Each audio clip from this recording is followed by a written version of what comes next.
Buying your own house, that's the ultimate dream for almost every Indian family. But let me ask you a question. If you need 50 lakhs for your dream home, should you take a loan from a government bank, a private bank, or an NBFC? Because listen carefully, your choice can save you lakhs of rupees or cost you lakhs more in interest. So today, let's break down the real difference between these three options and see where you should take your home loan from.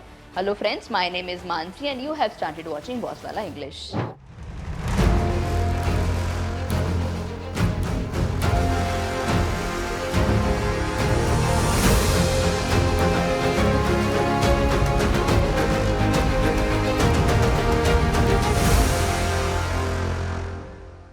We all have seen advertisements saying things like get your home loan approved in just 2 minutes or we will come to your home and disperse the loan.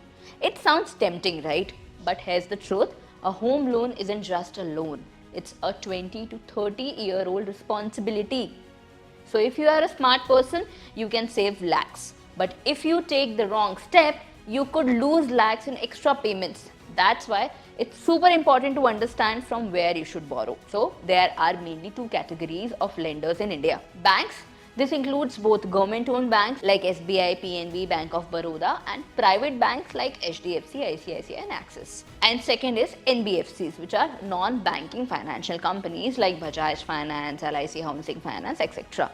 So here's the catch is that government and private banks usually charge lower interest rates, but they take time to verify your documents. On the other hand, NBFCs gives loans much faster and even to people with irregular incomes, but their interest rates are much higher. Let's compare this with an actual example. Imagine you are taking a home loan of 50 lakh rupees for 20 years.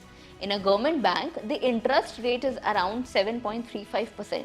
So your EMI would be around 39,822 rupees. At the end of 20 years, you will pay extra as an interest of 45.57 lakhs. In private banks, interest might be 7.7%, EMI becomes 40,893 rupees and total interest is about 48 lakh 14,000 rupees.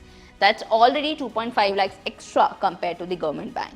But in an NBFC, the rate could be 8.75%. EMI shoots up to 44,186 rupees and interest over 20 lakhs become 50 lakhs. So you end up paying 10 lakhs extra compared to the government bank loan. So the numbers clearly say the wrong choice can literally burn a hole in your pockets.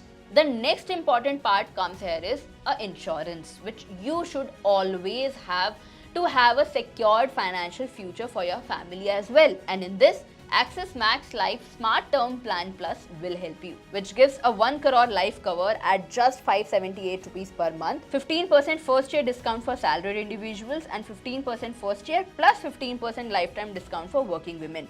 There is a 3 hours claim settlement guarantee and their claim settlement ratio is 99.7%. They also give a special exit value benefit. So if you want to explore this, there is a link in my description and channel profile. Do check that out because we all know that insurance should be there in your life as your support system. Now you might wonder, why are NBFCs so expensive? So unlike banks, NBFCs cannot accept deposits from customers like savings or current accounts. They borrow money from the market at higher costs. They give loans to people banks actually or usually reject, those with low credit scores, unstable income or unusual business backgrounds. And most importantly, NBFCs don't strictly follow RBI repo rates like banks do. That's why their interest rates stay high. Basically, NBFCs take higher risk and in return they charge you higher interest. So if you have a good credit score, which should be around 750 plus, and a stable income, always prefer a bank.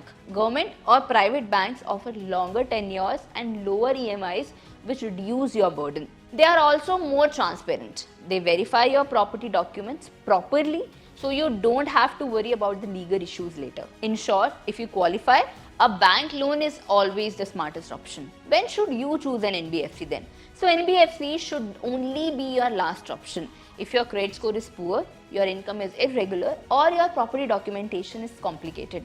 So NBFCs might still give you a loan when banks reject you. But remember, you'll pay a much higher price for that convenience. So NBFCs are more like a backup plan, not the first option. Now the big question, how do you make sure you get the lowest interest rate possible? So first, keep your credit score above 750. Have a stable job or a steady business income. Make sure the property you are buying has clear documentation. And most importantly, choose loans linked to repo rates. That's why whenever RBI cuts rates, your EMI reduces automatically. So friends, here is the golden takeaway. If you are eligible, government banks should be your first choice. They save you the most money. If not available, private banks are the next option. And only if you are not eligible for both, go for an NBFC. But be ready to pay higher EMIs. Remember, a home loan is probably the biggest financial decision of your life.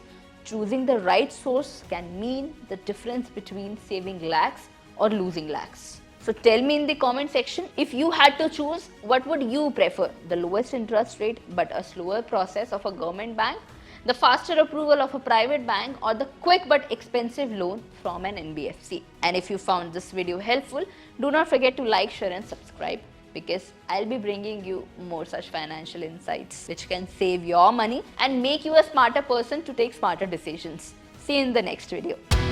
Boss Wala. Be the boss.